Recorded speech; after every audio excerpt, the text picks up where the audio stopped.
When I was a young man, an undergraduate, I read Father Teilhard de Chardin's book, The Phenomenon of Man, and I'm sorry to confess that I was very impressed by it and became briefly a convert to Teilhard de Chardin's kind of bullshit.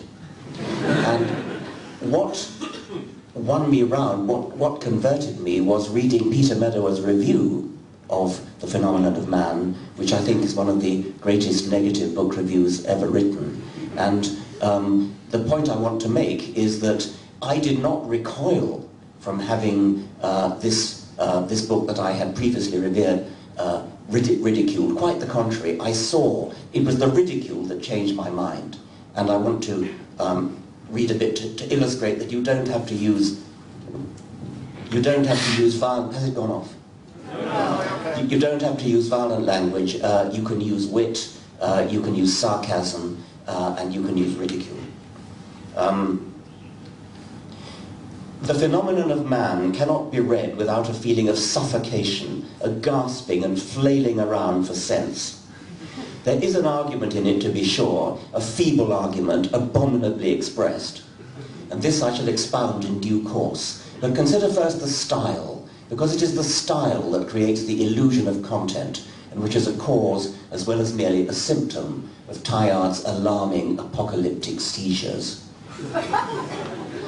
The phenomenon of man stands square in the tradition of Naturphilosophie, a philosophical indoor pastime of German origin, which does not seem, even by accident, though there is a great deal of it, to have contributed anything of permanent value to the storehouse of human thought.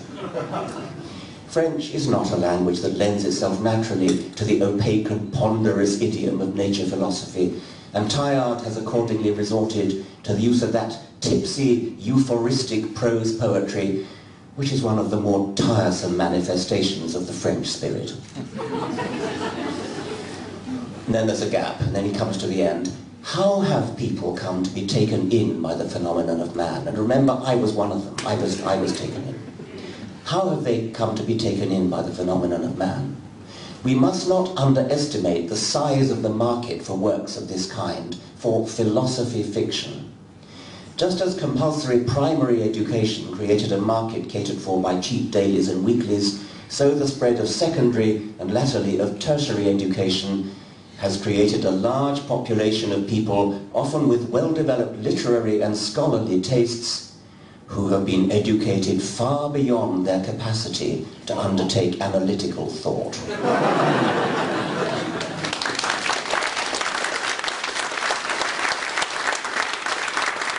Now, that's ridicule, but that's ridicule using the rapier, using the scalpel, rather than using the club, the baseball bat.